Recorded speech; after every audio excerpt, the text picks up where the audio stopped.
قل هل يستوي الذين يعلمون والذين لا يعلمون.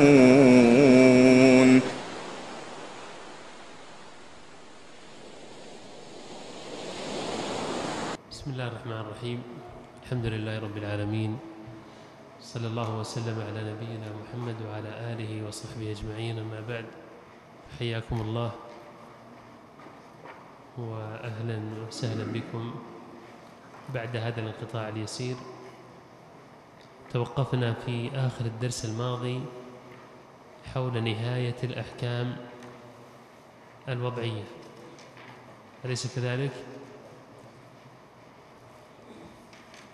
أخذنا في نهاية الدرس الماضي ما يتعلق بأقسام الحكم الوضعي الأخيرة التي ذكرها المؤلف، وهي العزيمة والرخصة، وبهذا نكون انتهينا من الحديث عن الأحكام التكليفية بأقسامها الخمسة، وعن الأحكام الوضعية بأقسامها التي ذكرها المؤلف رحمه الله. وهو ذكر جملة من هذه الأقسام، ذكر الأول ما يظهر به الحكم وأدخل فيه العلة والسبب، ثم بعد ذلك الصحيح وما يقابله من الفاسد أو الباطل، وبينا هل هما مترادفان أو بينهما فرق، ثم بعد ذلك الأداء وما يتعلق به من القضاء والإعادة، ثم بعد ذلك الانعقاد والنفاذ، ثم العزيمة والرخصة. طبعا المؤلف توقف عند هذا الحد فيما يتعلق بالأحكام، ثم بدأ بالحديث عن مباحث الأدلة. وقبل أن ندخل في مباحث الأدلة لا بد من التعرض لمسألة مهمة يتعرض لها كثير من الأصوليين، وإن كان المؤلف ها هنا لم يتعرض لها، وهي مسألة التكليف. لأننا نبحث عن الأحكام التكليفية، أو الأحكام الشرعية هي في الغالب أحكام تكليفية، أما الأحكام الوضعية فما هي إلا علامات على الحكم التكليفي، والحكم التكليفي هو الأساس، لأن أفعال العباد موصوفة بالوجوب والحرمة والجواز والندب والكراهية وما إلى ذلك. هذه الأحكام التكليفية هي مدار العبادة، وهي مدار المطلوب من الناس، ولذلك دأب الأصوليون على الحديث عن التكليف وما يشترط له وما يمنع منه، ثم تحدثوا عن طائفة من الحالات والأوصاف، وهل يكلف الإنسان معها أو لا يكلف. فأولا تعريف التكليف كما هو مكتوب أمامكم. أما في اللغة فالتكليف هو ماذا؟ يا إخوان، في اللغة ما المقصود بالتكليف في اللغة؟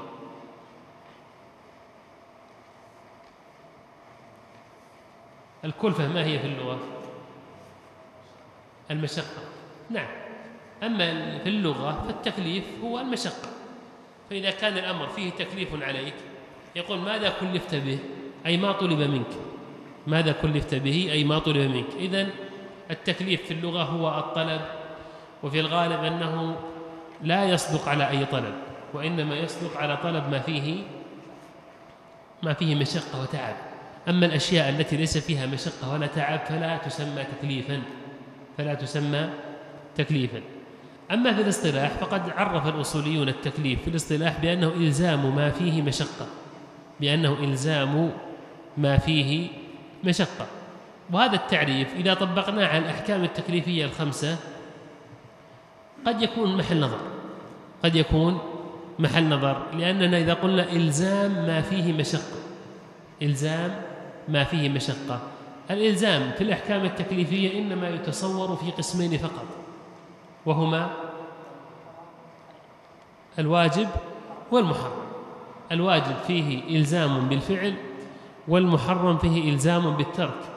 أما المندوب ففيه تفضيل للفعل، والمكروه فيه تفضيل للترك. أما المباح فقد استوى فيه الطرفان. ولكن من باب التغليب حتى المندوب فيه مشقة ولا لا؟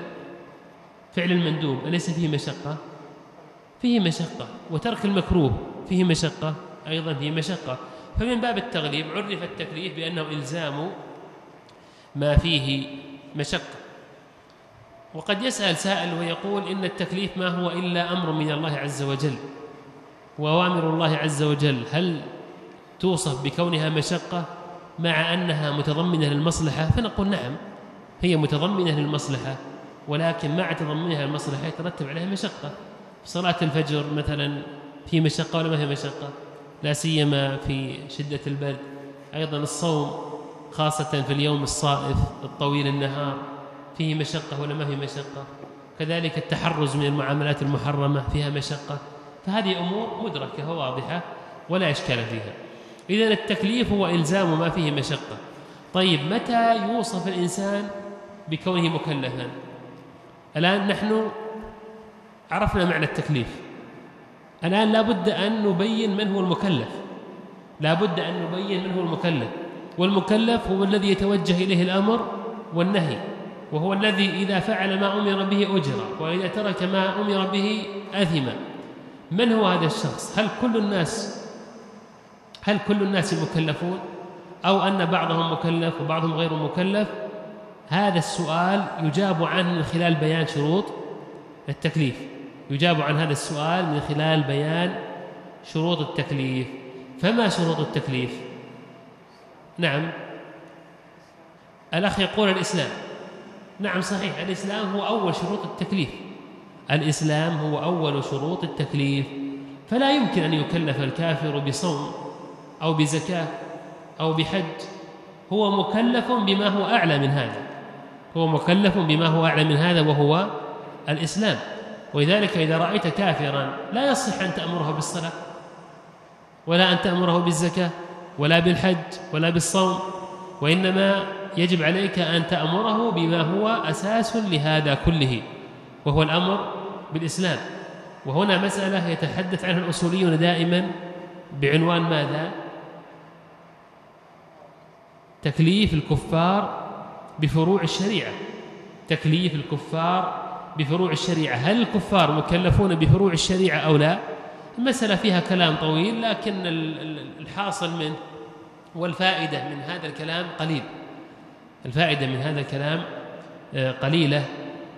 بل بعضهم يقول الخلاف في هذه المسألة لفظي، وإن كان قد ينبني عليه بعض الثمار المعنوية، ولكن الكافر لا يؤمر بفروع الشريعة، وإنما يؤمر بأساسها، وإنما يؤمر بأساسها. وقد يشكل على هذا قول الله تعالى: ما سلككم في سقر؟ قالوا لم نكن من المصلين. ما قال لم نكن من المسلمين ولا لا؟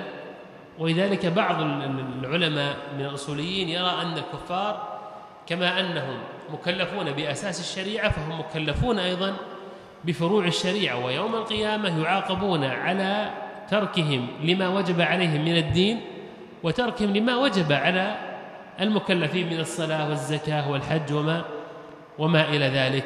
لكن الصحيح أن الكفار إنما هم مكلفون بأساس الدين، ولذلك لا يتوجه إليهم الخطاب بالصلاة والزكاة والحج، وإنما يتوجه إليهم الخطاب بأساسه، وبعد ذلك يؤمرون بهذه الشعائر. إذن الشرط الأول الإسلام، ويدل عليه حديث معاذ رضي الله عنه حينما أرسله النبي صلى الله عليه وسلم إلى اليمن. ماذا قال فيه عليه الصلاة والسلام؟ ليكن أول ما تدعوهم إليه ماذا؟ الصلاة ولا الزكاة ولا الحج؟ نعم، وإنما الشهادة، وإنما الشهادة، مما يدل على أن أساس التكليف هو الإيمان بالله عز وجل وبرسوله صلى الله عليه وسلم. ليكن أول ما تدعوهم إليه شهادة أن لا إله إلا الله وأن محمدا رسول الله. فإنهم أطاعوا إيش؟ بدأ بذكر التكاليف: الصلاة والزكاة والصوم وما إلى ذلك. إذن هذا هو الشرط الأول وهو الإسلام. الشرط الثاني نعم البلوغ. الشرط الثاني البلوغ، نعم، وهذا صحيح. فإن غير البالغ ليس مكلفا، فإن غير البالغ ليس مكلفا. والذي يدل على اشتراط البلوغ قول النبي صلى الله عليه وآله وسلم: رفع القلم عن ثلاثة، رفع القلم عن 3 وذكر منهم الصبي حتى يبلغ أو حتى يحتلم. وفي أيضا قصة بني قريظة حينما حكم فيهم سعد بن معاذ رضي الله عنه، فإنه فرق بين من بلغ وبين من لم يبلغ، مما يدل على أن البلوغ حد فاصل بين مرحلتين: مرحلة الطفولة وعدم التكليف، ومرحلة المسؤولية والتكليف. والبلوغ له علامات تعرف عند الرجل والمرأة أو عند الذكر والأنثى، وكثير من أهل العلم يحده بسن معينة، وهي بلوغ كم؟ نعم، بلوغ 15. هذا عند بعض أهل العلم، وبعضهم لا يجعل للسن أثرا واضحا، وإنما العلامات الأخرى. والعلامات معروفة فيما يتعلق بالذكر وفيما يتعلق بالأنثى. والبلوغ يختلف باختلاف البيئات، فربما في البيئات الحارة يكون البلوغ فيها أسرع من البيئات الباردة. على كل، البلوغ هو الحد الفاصل في التكليف. هذا هو الشرط الثاني من شروط التكليف.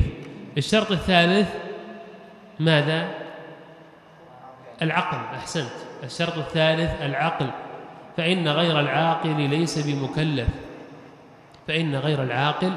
ليس بمكلف. وقد سبق في الحديث قبل قليل: رفع القلم عن 3 وذكر منهم المجنون. نعم، فالمجنون ليس بمكلف، لأن العقل هو آلة الإدراك وآلة الفهم، ولا يمكن للإنسان أن يمتثل ما كلف به إلا إذا أدرك ما أمر به أو نهي عنه وفهم كيف يطبق. أما المجنون فإنه لا يفهم، ولذلك فإنه لا يكلف. طيب، الشرط الأول الإسلام، الشرط الثاني البلوغ، الشرط الثالث العقل، الشرط الرابع ماذا؟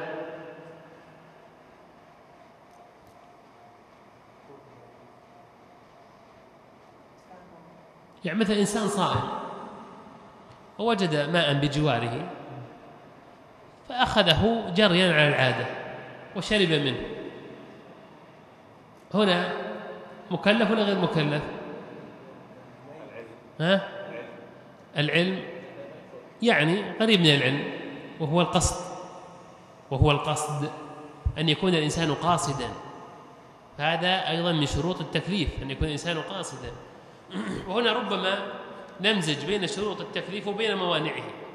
فالمانع ممكن أن تعبر عنه بصيغة الشرط، والشرط ممكن أن تعبر عنه بصيغة المانع. ممكن تقول والله مثلا زوال العقل من موانع التكليف، ممكن تقول العقل من شروط التكليف. إذن القصد أيضا من شروط التكليف، القصد، فلا بد أن يكون الإنسان قاصدا. فإذا كان غير قاصد فهو غير مكلف. مثل إنسان هو يصلي تكلم ما درى، شاف مثلا أمام السيارة مسرعة وخشي أن تفسد شيئا أو أن تصطدم برجل أو بامرأة أو بصغير، فنبه صاحب السيارة، هو لم يقصد هذا الكلام، أو أنه كان ناسيا أنه في صلاة. طيب، أيضا من شروط التكليف الاختيار، من شروط التكليف الاختيار، وبناء عليه فإن المكره مكلف ولا غير مكلف؟ فإن المكره غير مكلف. يعترض أن جاءك رجل وأكرهك على الأكل في نهار رمضان، أو أكرهك على التلفظ بطلاق امرأتك، قال طلق امرأتك وإلا قتلتك أو ضربتك أو فعلت كذا وكذا، فهنا أنت غير مكلف الحالة هذه. لماذا؟ لأن من شرط التكليف الاختيار، وأنت هنا لست مختارا، أنت هنا مكره، أنت هنا بمثابة الآلة. لكن هنا ينبغي أن نفرق، فالإكراه أنواع، قد يكون إكراها ملجئا وقد يكون إكراها غير ملجئ. فإذا كان الإكراه ملجئا فهو مؤثر في قضية التكليف. أما مجرد الإكراه فإنه ليس له تأثير، والكلام في الإكراه طويل. هذا أهم شروط التكليف. فإذا تحققت هذه الشروط فإن الإنسان مكلف. وإذا كان مكلف معناه أنه يتوجه إليه الأمر والنهي، وأنه يؤمر بالامتثال ويؤجر على الامتثال ويؤزر على عدم الامتثال. إذن قلنا الإسلام معناه أن غير المسلم غير مكلف. قلنا العقل معناه أن المجنون غير مكلف. طيب في أشخاص غير مجانين لكن بعض الأحيان ما يكونوا مكلفين، مثل ما النائم مكلف ولا غير مكلف؟ يعني والنوم أيضا ينبغي أن ينظر إليه بنظر دقيق، ليس كل نوم مؤثر في التكليف. إنسان مثلا نام مبكرا واتخذ التدابير الكافية لاستيقاظ صلاة الفجر لكنه ما استيقظ، فهنا هو آثم ولا غير آثم؟ غير آثم لأنه غير مكلف حال نومه. لكن إنسان لا والله ما نام إلا الساعة 3:30 أو 4 الفجر ونام بعد أكل ولم يتخذ شيئا من التدابير للقيام لصلاة الفجر، ما استيقظ إلا الظهيرة، فقلنا يا أخي ما صليت الفجر؟ قال يا أخي أنا نائم، والنائم غير مكلف. فنقول لا، غير صحيح، وإنما النائم غير مكلف إذا كان معذور، كما كان النبي صلى الله عليه وسلم في غزوة من الغزوات أنهكهم التعب والسفر والشقة، فلما جاء وقت النوم أمر النبي صلى الله عليه وسلم بلال رضي الله عنه بأن يوقظه لصلاة الفجر. بلال رضي الله عنه كان متعبا فنام، فما أيقظهم إلا حر الشمس، فقال النبي صلى الله عليه وسلم لبلال ما الذي أخذ بعينك؟ قال الذي أخذ بعينك يا رسول الله، كلنا متعبون، هنا ليس عليهم شيء، لأن النوم في هذه الحالة يعتبر مانع من موانع التكليف. أيضا مسألة المغمى عليه هو ليس كالمجنون، لأن الإغماء يأتي أوقات ويزول. أيضا مثلا من كان مريضا واحتاج إلى إجراء عملية فإنه يأخذ ماذا؟ البنج، وهنا حال البنج هل هو مكلف وغير مكلف؟ هذه كلها تفصيلات دقيقة تكلم عنها العلماء والباحثون. لا نستطيع أن نقول إنهم مكلفين، لا نستطيع أن نقول إنهم مكلفون حال إغمائهم أو حال تبنيجهم، ولا نستطيع أن نقول إنهم ليسوا بمكلفين، وإنما المسألة تحتاج إلى نظر دقيق. إذن الإسلام والعاقل البلوغ، فمعنى شرط البلوغ أو مفهوم شرط البلوغ أن الصغير غير مكلف. وهل الصغير يستوي فيه من كان رضيعا ومن كان صبيا ناهز الاحتلام أو يفرق بينهما؟ نعم، يفرق بينهما. ولذلك بعض العلماء قالوا أن الصغير الذي لا يفهم الخطاب ولا يميز فهذا غير مكلف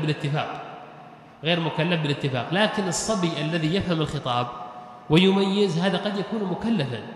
وذلك النبي صلى الله عليه وسلم أمرنا بأمر الصبيان بالصلاة وهم أبناء 7 سنين، وأمرنا بضربهم عليها وهم أبناء 10 سنين. والأمر والضرب يدل على تكليف ولا ما يدل على تكليف؟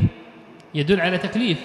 وذلك فرق العلماء بين الصبي إذا كان مميزا أو غير مميز، ولهم في ذلك كلام طويل.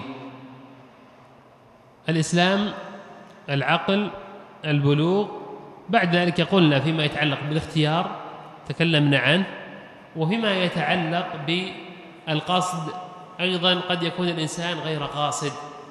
الجاهل مكلف يا أخوان غير مكلف؟ إنسان في الحج وهو يجهل أن تقليم الأظافر محذور من محذورات الإحرام وقلم أظافره، هل هو آثم أو ليس بآثم؟ نعم، غير آثم. لماذا؟ لأنه جاهل. وهذا الشرط قد يعبر عنه بالقصد أو يعبر عنه بالعلم، لأنه العلماء يقول لا تكليف إلا بعلم. لكن أيضا يا أخوان هذه المسألة لا يمكن أن تؤخذ على إطلاقها. مثلا لو جاءنا رجل الآن وقال أنا أشرب الخمر، فقلنا ما يجوز، قال أنا لا أعلم أنه لا يجوز، وأخذنا حنا في أصول الفقه أنه لا تكليف إلا بالعلم.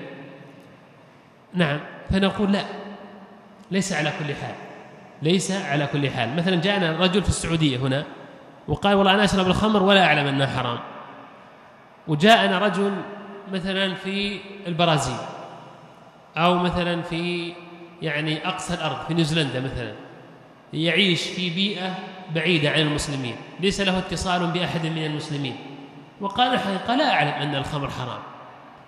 هل المثالان متساويان في الحكم؟ فنقول لا، هذا أمر معلوم من الدين بالضرورة ولا يمكن أن يعذر أحد بجهله أو يفرق بين المسألتين. نعم، العلماء يفرقون بين المسألتين، فمثلا من يعيش في بلاد المسلمين لا يمكن أن يقبل قوله في أنه لا يعلم أن الخمر حرام، أو يقول والله أنا لا أعلم أن الزنا حرام، أو بعضهم يقول لا أعلم أن مثلا الربا حرام أو ما إلى ذلك. أيضا يفرق بين من كان حديث عهد بالإسلام وبين من كان مسلما أصليا. إنسان مثلا أسلم قبل شهر أو شهرين أو ثلاثة، ربما أنه لا يعلم أن مثل هذه الأمور محرمة. هنا أيضا لا بد أن يفرق بين هذه المسائل. هذه جملة مختصرة حول شروط التكليف، والحديث فيها طويل، ولكن نظرا لأن المؤلف لم يتكلم عنها أحببنا أن نشير إليها إشارة سريعة. موانع التكليف ذكرناها قبل قليل، لأننا قلنا إن الشرط يمكن أن تعبر عنه بصيغة يفهم منها أنه شرط، يمكن أن تعبر عنه بصيغة يفهم منها أنه مانع. فيمكن نقول من شرط الصلاة الطهارة ولا لا؟ ويمكن أن نقول من موانع الصلاة الحدث. المعنى واحد ولا مختلف؟ المعنى واحد. فيمكن نقول من موانع التكليف الجهل، فإذا كان الإنسان جاهلا فإنه لا يكلف على تفصيل مذكور قبل قليل. قد نقول من موانع التكليف الإكراه لأنه ينافي الاختيار. من موانع التكليف مثلا زوال العقل أو الجنون، إنسان مثلا سوي وعاقل لكن أصيب بعاهة فأصبح مجنونا، فهو ليس بمكلف لأن الجنون مانع من موانع التكليف. على كل حال إن نظرنا إليها من جانب الوجود فنقول هي شرط، وإن نظرنا إليها من جانب العدم فنقول هي مانع. طيب، عندنا مسائل يذكرها الأصوليون دائما في آخر باب التكليف، وهي مثل قالوا تكليف النائم، وتكليف الناسي، وتكليف الجاهل، وتكليف الصبي، وتكليف السكران وما إلى ذلك. يا أخوان، إذا كان الإنسان أمره متضحا فلا إشكال في تكليفه أو عدم تكليفه. يعني مثلا المجنون ما أحد يختلف في أنه غير مكلف، وتام العقل والإدراك لا أحد يختلف في أنه مكلف، لكن بعض الأحيان يكون الإنسان له شبه بهذا وشبه بهذا، فينظر هل هو مكلف أو ليس بمكلف. يعني مثلا المعتوه أو المغمى عليه، بعض الناس يغمى عليه بعض الأحيان ويفيق بعض الأحيان، إذا أفاق فهو من أشد الناس عقلا وأقواهم إدراكا وتمييزا، وإذا أغمي عليه أصبح كالمجنون. هل هو مكلف أو ليس بمكلف؟ أيضا مسألة النائم، هو إنسان في كمال عقله ولكنه حال النوم العقل ليس له وجود، العقل ليس. هل هو مكلف حال نومه أو ليس بمكلف؟ السكران الآن هل هو مكلف أو ليس بمكلف؟ يا إخوان، السكران مكلف وليس بمكلف؟ ونقول إذا نظرنا إلى العقل فلا عقل له، فنقول هو غير مكلف، ولكن قد يكون هذا ذريعة. إذا أراد الإنسان يفعل أي شيء، شرب الخمر وذهب عقله ثم أصبح غير مكلف. وذلك العلماء يفرقون في مسألة السكران إذا كان معذورا في سكره أو ليس بمعذور. فإذا كان معذورا فإنه ليس بمكلف. كيف يكون الإنسان سكرانه معذور؟ نعم، قد يكون شرب الخمر خطأ، وقد يقول قائل كيف يشرب الخمر خطأ؟ الخمر لا توجد عند المسلم، فكيف يشربها خطأ؟ هذا متصور.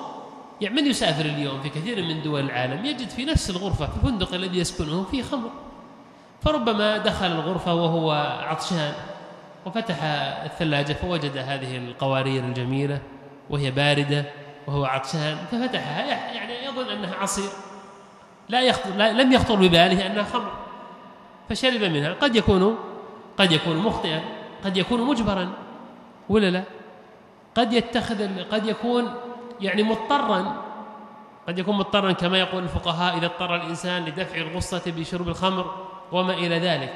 إذن إذا كان الإنسان معذورا في شربه للخمر فإنه غير مكلف. طيب، معنى هذا أن الإنسان إذا سكر وقذف غيره أو سكر وطلق امرأته، هل يؤاخذ ولا ما يؤاخذ؟ طيب، أو سكر وأتلف مالا لغيره. ها يا إخوان، ما الفرق بين هذين المثالين؟ يعني إنسان سكر وتكلم بكلام فيه قذف، هل هو آثم وليس بآثم؟ أو سكر وأتلف مالا لغيره، سكر وخرج إلى الشارع وجد سيارة جارة فهشمها، هل يجب عليه أن يضمن أو لا يجب عليه أن يضمن؟ نعم تفضل. يضمن من جهتين. نعم. السكر حدا عليه الحد. ما نسأل عن الحد هنا الآن، هل نسأل هل هو مكلف أو ليس بمكلف؟ مكلف، إذن يأثم بالقذف أو بالسب أو بالشتم، ويطلق امرأته ويقع الطلاق. طيب جيد. إنسان معذور في سكره، جاء رجل وأجبر إنسانا ما على شرب الخمر، ولما شرب الخمر زال عقله فأصبح يسب ويشتم وطلق امرأته، مكلف ولا غير مكلف؟ غير مكلف. طيب، هذا الشخص الذي أجبر على شرب الخمر مثلا أتلف مالا لغيره، هل هو مكلف بالضمان ولا غير مكلف؟ غير مكلف. يا إخوان، يجب علينا أن نتنبه هذه القضية، يجب أن نفرق بين خطاب التكليف وخطاب الوضع. يجب أن نفرق بين خطاب التكليف وخطاب الوضع. كونه آثم أو ليس بآثم هذا تكليف، أي نعم، هذا خطاب تكليف ماشي. أما الضمان فهو خطاب وضع، لأن الله سبحانه وتعالى جعل الإتلاف علامة على وجوب الضمان، وهنا لا يتأثر بكونه معذور أو ليس بمعذور، بدليل أن الضمان يجب حتى على الدواب. لو كان عندك مثلا خيل أو إبل وأتلفت زروعا أو ثمارا لغيرك أو مالا لغيرك فيجب الضمان عليك أنت. نعم، هذا من خطاب ماذا؟ خطاب الوضع. ونحن قلنا الفرق بين خطاب الوضع وخطاب التكليف أن خطاب التكليف يتعلق بالمكلف العاقل البالغ، بينما خطاب الوضع قد يتعلق بالمكلف وبغير المكلف. الآن الصبي ألا يجب في ماله زكاة؟ يجب من باب خطاب الوضع. ألا يجب على الناظر عليه أو على وليه أو وصيه أن يضمن ما أتلفه؟ إذن لا بد أن نفرق بين هاتين القضيتين.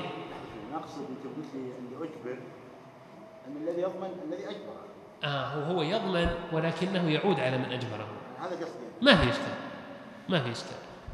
طيب، لا، بعض الناس ينام ويتحرك وهو نائم، وهو نائم يمشي ويتحرك وموجود ويتلف، من يضمن؟ ما في حد أجبره، هو يضمن. أنا قصدي من هذا المثال أن نفرق بين خطاب التكليف وخطاب الوضع. نعم. هل يترتب عليه الطلاق يقع ولا ما يقع؟ لا، هم قال العلماء إذا كان السكران معذورا في سكره فلا يقع طلاقه. يعني بس الكلام على الضمان فقط. اي نعم.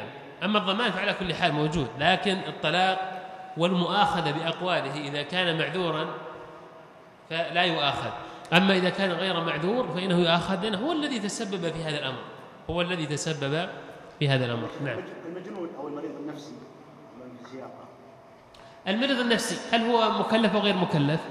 لا يمكن أن نقول هو مكلف ولا يمكن أن نقول هو غير مكلف، لأن المرض النفسي عافانا الله وإياكم أنواع ودرجات. كثير من الناس مريض مرضا نفسيا ولكنه يعيش مع الناس ويذهب ويجي ويصلي ويتعامل مع غيره ويبيع ويشتري، ما عنده إشكال، وإن كان يعاني من بعض الأمراض النفسية.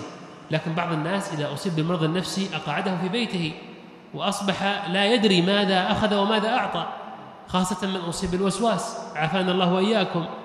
حتى بعض المرضى النفسيين لا شك أنهم غير مكلفين، بعض المرضى النفسيين، ولذلك دائما هذه المسائل تلاحظون أننا لا نبت فيها، وإنما نقول فيها تفصيل. لا يمكن أن نقول مثلا النائم أو الناسي أو الجاهل أو السكران أو المريض النفسي لا يمكن أن يبت في تكليفه أو عدم تكليفه، وإنما لكل مسألة ولكل حالة مؤثراتها ينبغي النظر فيها بدقة. نعم.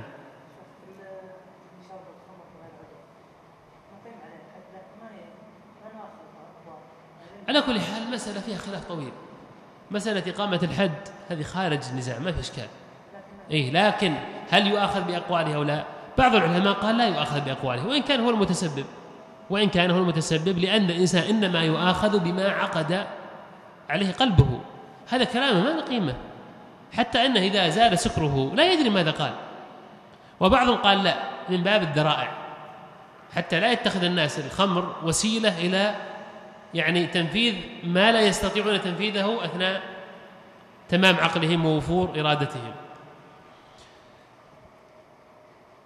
طيب يا إخوان، في أسئلة تتعلق بقضية التكليف؟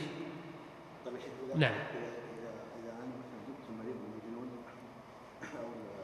أو المريض النفسي جلس برنامج تبصرة. إيش؟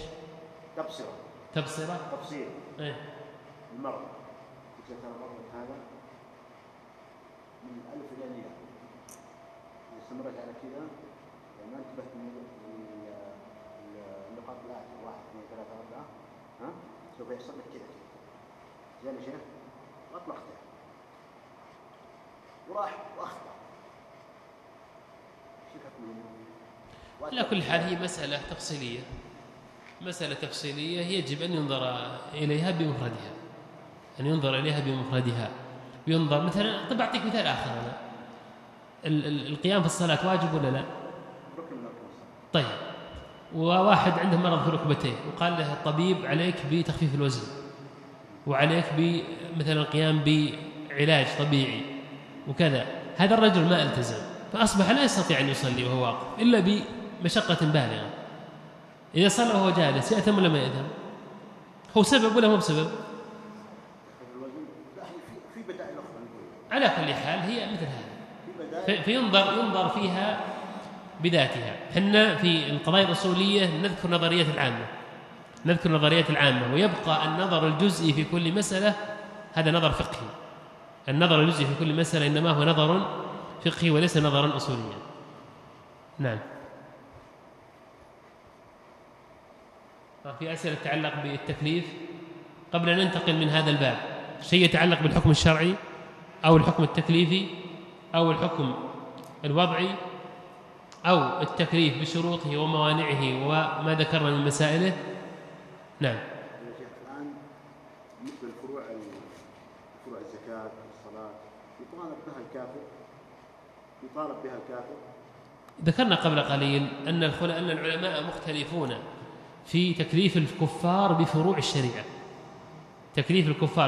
يعني هل الكفار مطالبون بأداء الصلاة والحج والزكاة أو ليسوا مطالبين بها، وإنما هم مطالبون بما هو أعلى منها وبما هو شرط لها وهو الإسلام؟ من العلماء من قال أما المطالبة بالإسلام فهو محل اتفاق، لكن الخلاف في هذه الفروع هل يطالب بها حال كفره أو لا يطالب بها. منهم من قال إنه مطالب بها ومنهم من قال إنه ليس مطالبا بها. ولكن لما انتهينا من ذكر الخلاف قلنا لهم ما الثمرة من هذا الخلاف؟ يعني مثلا من قال هو مطالب بها قلنا نأتي به إلى المسجد ويصلي وهو كافر؟ قال لا، يسلم أولا ثم يصلي، فأصبح قوله كقول الآخرين ولا لا؟ نعم. ربما مما يختلف به القولان مسألة الحساب يوم القيامة، هل هو يحاسب على كفره فقط أو يحاسب على كفره ويحاسب على عدم صلاته ويحاسب على عدم زكاته ويحاسب على عدم حجه وما إلى ذلك؟ طبعا إذا كانت الثمرة هذه علمها عند الله عز وجل، وكما يقال ليس بعد الكفر ذنب. ولذلك بعض العلماء يقول إن الخلاف في هذه المسألة خلاف لفظي لا يترتب عليه شيء، ومنهم يقول لا، الخلاف معنوي. إذا مررت بالكافر أمره بالصلاة وأمره بالصوم مثلا في رمضان وأمره بالحج، ولكن هذا غير متصور، لأن لا يمكن أن يؤدي هذه الأعمال إلا إذا كان مسلما. أليس الإيمان والإسلام إذا اجتمع افترقا وافترقا اجتمعا؟ ما علاقة هذا بما نحن فيه؟ ما له علاقة. قال ما الإيمان؟ قال أن تشهد أن لا إله إلا الله محمد رسول الله وتقيم الصلاة وتؤتي الزكاة. فهمت قصدي؟ أن الأعمال متضمنة التوحيد. نعم، نحن نعرف أن الإيمان من شرطه العمل الصالح. الإيمان لا يتم ولا يكمل إلا بالعمل. ما يمكن يقول إنسان أشهد أن لا إله إلا الله محمد رسول الله ثم لا يصلي ولا يزكي ولا يحج ولا يصوم، هذا لا يتحقق إيمانه. أنا أقصد في الصلاة متضمنة شهادة لا إله إلا الله، بس متضمنة من دون قصد، هو ما أسلم. حتى أنت هل تؤمن؟ يقول لا والله، بس الصلاة أنا أعجبني طريقة المسلمين في الصلاة وترتيب المصلين وهذا الصوت الجميل الإمام، لكنه لا يتشهد ولا حتى بعضهم يصوم، بعض الكفار يصومون. ولماذا؟ قال تجربة جميلة، رأينا الناس يصومون من باب تعويد النفس على ترك الطعام وعلى الصبر، وربما نحتاج يوم من الأيام لمثل هذا يختلف عن هذا. كون الأعمال الصالحة شرط في الإيمان لا يدل على أن العمل الصالح نفسه متضمن الإيمان، وإنما الإيمان أول. وذلك في حديث معاذ ليكن أول ما تدعوهم إليه ما قال الصلاة، وإنما قال شهادة لا إله إلا الله. ايش؟ ذهبت الى ايطاليا او دوله اوروبيه وانا اريد اتعوذ، زين؟ هل ادعوهم الى شهاده لا اله الا الله؟ اجابوني من هذا، نؤمن بشهاده لا اله الا الله محمد رسول الله. لا يا شيخ، ثم بعد ذلك الشرائع كلها عقليه دفعه واحده لا هذه مسألة عاد أخرى، مسألة أخرى ليس لها علاقة بالأصول. لا، مسألة أخرى والوقت معنا ضيق. نعم، مسألة هذه مراعاة التدرج في التشريع، مراعاة التدرج. حتى واحد يعني قالوا إنه ذهب إلى بلد غير مسلم وأمرهم بالشهادتين فتشهدوا، ثم أول ما طبق عليهم قضية الختان. نعم، وإنما يراعى التدرج في التشريع. وذلك في حديث عائشة رضي الله عنها كما جاء في الحديث أن لم يؤمر العرب بترك الخمر من أول الأمر، وإنما أمروا به بعد أن وقر الإيمان في قلوبهم. ومن رأى في سنة النبي صلى الله عليه وسلم وفي نزول الآيات وفي ورود الأحاديث وفي تتابع الشرائع يعلم أن قضية التدرج في التشريع أمر مهم جدا. نعم، التشريع انتهى في عهد وسلم، ولكن من حيث الدعوة وبلاغ الدين للناس ينبغي على الداعي أن يسلك التدرج في التشريع وأن يأخذ الأمر شيئا فشيئا حتى وإن كان عندهم تقصير. فكونه مسلم قصر في بعض الواجبات خير من أن يكون كافرا. نعم. الجان متكلفين داخل في التكليف؟ نعم. الجان والله مسألة طويلة، هل الجن مكلفون أو ليسوا بمكلفين؟ لكن الحمد لله يعني لسنا مكلفين بمعرفة هل هم مكلفون أو لا. نعم، أنا ما نشوف الجن، تخاطون الجن وتأمرهم بالصلاة يعني. هل ترى الجن؟ إذن هو على كل حال مسألة مبحوثة عند الأصوليين. وجاء في القرآن الكريم ما يدل على أنهم مكلفون أو غير مكلفين. مكلفين. نعم، جاء في القرآن بعض الآيات تدل على مثل هذا. نعم.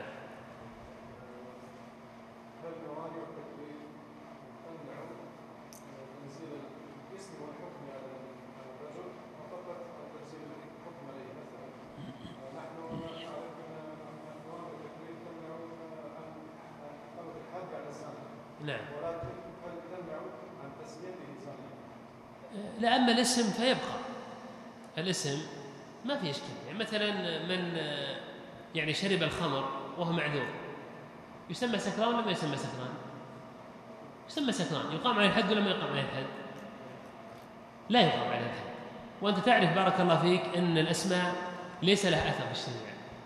الأسماء ليس لها أثر في الشريعة. مثلا سمينا هذا سكران أو سميناه اسم آخر، أو سمينا الخمر نفسها خمر، أو سميناها مثلا مشروبات، هذا لا أثر في الحكم ولا ما له أثر؟ لها أثر ولا ما له أثر؟ ليس له أثر. الكلام في حقيقة الأمر. فمن كان متلبسا بمانع من موانع التكليف الصورة الظاهرية لا تختلف عن المكلف. الصورة الظاهرية لا تختلف عن المكلف، ولكن الحكم يختلف عن المكلف. نعم. الجائز والحسن ليس بينهما تشابه، لأن الحسن قد يكون جائزا، قد يكون واجبا، قد يكون مندوبا، إنما الحسن يضاده القبيح. الحسن يضاده القبيح، والحسن معناه معلوم، وهو ما تستحسنه العقول أو ما يقبله الناس أو ما ينبني عليه فائدة. والقبيح بعكس ذلك. المسألة مبحوثة بشكل كبير في علم العقيدة والتحسين والتقبيح، وهي من ركائز عقيدة من؟ المعتزلة. المعتزلة بنوا عقيدتهم على التحسين والتقبيح، فما حسنه العقل فهو مشروع، وما قبحه العقل فهو ممنوع. الجائز له أسماء، منها الجائز ومنها الحلال ومنها المباح، وهو ما استوى فيه الطرفان، طرف الفعل وطرف الترك، أو ما لا حرج في فعله ولا تركه، لكنه ليس قسيما للحسن. نعم.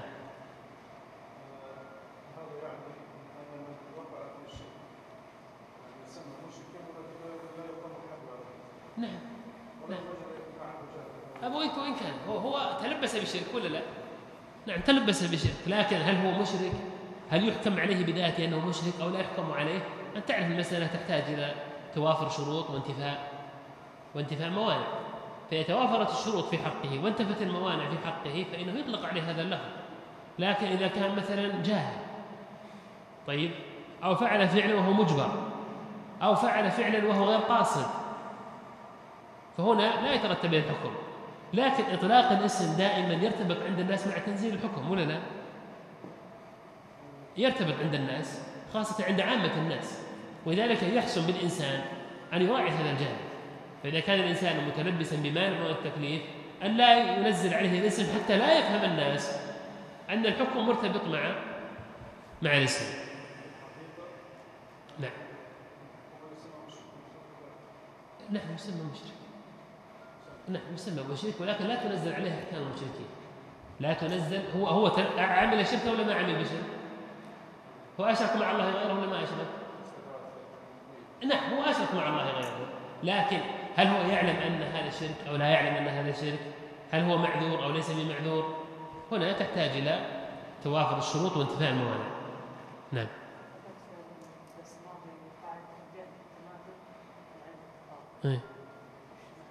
طيب هذه خلها آخر سؤال لأنها ما لها علاقة بين الأصول، هي قاعدة فقهية في باب الربا نشرحها بعد قليل. فيها أسئلة يا إخوان مختلف عن سؤالك؟ نعم.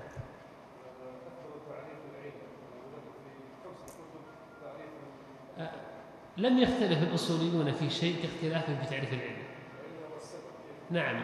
أما الفرق بين العلة والسبب يعني تجد أن المؤلف هنا ذكر أن العلة والسبب شيء واحد ولا لا؟ تحت عنوان ما يظهر به الحكم، تحت عنوان ما يظهر به الحكم. لكن أحسن ما قيل في تعريف العلة أنها الوصف الظاهر المنضبط، الوصف الظاهر المنضبط. على كل حال سنأتي المسألة باب القياس، عندنا في باب القياس في مبحث كامل يتعلق بالعلة، ولكن على عجل. العلة هي الوصف الظاهر المنضبط الذي جعله الشارع علامة على وجود الحكم. وصف ظاهر منضبط، كونه ظاهر لا يخفى على أحد، منضبط لا يختلف باختلاف الأشخاص. طيب جعله الشارع علامة على وجود الحكم. الآن مثل حد مثلا الخمر، العلة فيه ما هو؟ شرب الخمر، الإسكار. نعم هو الإسكار شرب الخمر. طيب هذا الوصف ظاهر ومنضبط لا يختلف فيه الناس، وذلك من وجد منه هذا فقد وجدت علة الحكم. مثلا القصر والجمع وترك الجمعة والجماعة في السفر، العلة فيه ماذا؟ السفر، والسفر أمر ظاهر منضبط. إذا قلنا إن السفر محدود مثلا ب100 كيلو أو محدود بالعرف ما في إشكال، هذا أو هذا لا يختلف الناس فيه. لكن لو قلنا إن العلة في قضية الجمع والقصر وترك الجمعة والجماعة والفطر في رمضان العلة المشقة أول هي وصف غير ظاهر ولا لا؟ تجد رجلين سافرا مع بعض، أحدهما أصيب بمشقة أكثر من الآخر لكنك لا تستطيع أن تميز، فهو غير ظاهر، أيضا غير منضبط. تجد رجل جلد قوي لا يشق عليه ما يشق على الآخرين، بينما تجد رجل ضعيف يشق عليه الأمر البسيط أو الأمر اليسير. فهنا العلة هي الوصف الظاهر المنضبط الذي جعله الشارع علامة على الحكم. هنا لما قلنا جعله الشارع حتى نخرج من قضية المعتزلة يقولون العلة هي بنفسها أوجدت الحكم. لماذا؟ لأن العقل يحسن أن تكون العلة موجودة للحكم. إذن الوصف الظاهر المنضبط الذي جعله الشارع علامة على وجود الحكم. الفرق بين السبب والعلة أن السبب علامة على وجود الحكم، لكن السبب بعض الأحيان لا يكون وصفا ظاهرا منضبطا، لا يكون وصفا ظاهرا منضبطا، بمعنى آخر لا يظهر علاقة بين السبب والمسبب، بينما في العلة والحكم لابد من وجود العلاقة. وإن شاء الله إذا أخذنا باب القياس تكلمنا عن هذه المسألة بمزيد إيضاح وبيان. طيب، الأخ يسأل عن قاعدة الجهل بالتماثل كالعلم بالتفاضل. الآن في بيع الأموال الربوية، بيع التمر بالتمر، هو بيع ربوي بجنسه ولا بغير جنسه؟ بجنسه. لا بد من شرطين هما التقابض والتماثل. التماثل تعرف أن هذا 5 كيلو ب5 كيلو، أعطيك ال5 من نوع معين وتعطيني ال5 من نوع آخر، بغض النظر عن كوني أجود أو أقل. والتقابض. طيب، إذا جهلت التماثل، والله ما أدري، أنا عندي زبيل هذا تمر ما أدري كم فيه، وأنت عندك زبيل مختلف ما ندري كم فيه، فهنا جهلنا بالتماثل لما جهلنا. طيب، الآن إذا علمنا بالتفاضل يحرم العقد ولا ما يحرم؟ يحرم العقد. طيب، إذا جهلنا بالتماثل يحرم العقد ولا لا؟ يحرم العقد. لماذا؟ لأن الجهل بالتماثل هو عينه العلم بالتفاضل، ولا لا؟ الآن أنا أجهل هذا يساوي هذا، إذن أنا أقطع أن أحدهما أكثر من الآخر. فالجهل بالتماثل كالعلم بالتفاضل، فإذا كان العلم بتفاضل أحد الربويين مفسد للعقد، فالجهل بتماثلهما مفسد للعقد، والله أعلم. نعم. احنا درسنا أصول الفقه، لا عطنا قضية أصولية، لأن القضايا الفقهية ما لها نهاية. نعم. أنا بسمع السؤال، فإن كان أصوليا أجبت عنه، وإن كان فقهيا أعرضت عنه. نعم، تفضل.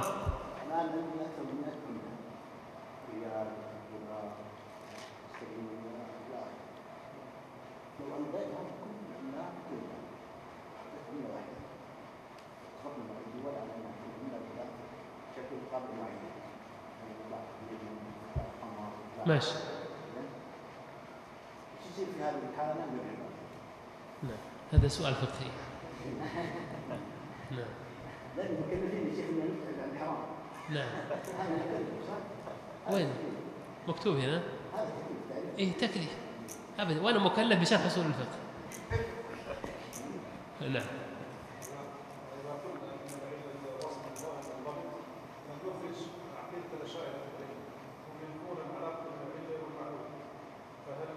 لا،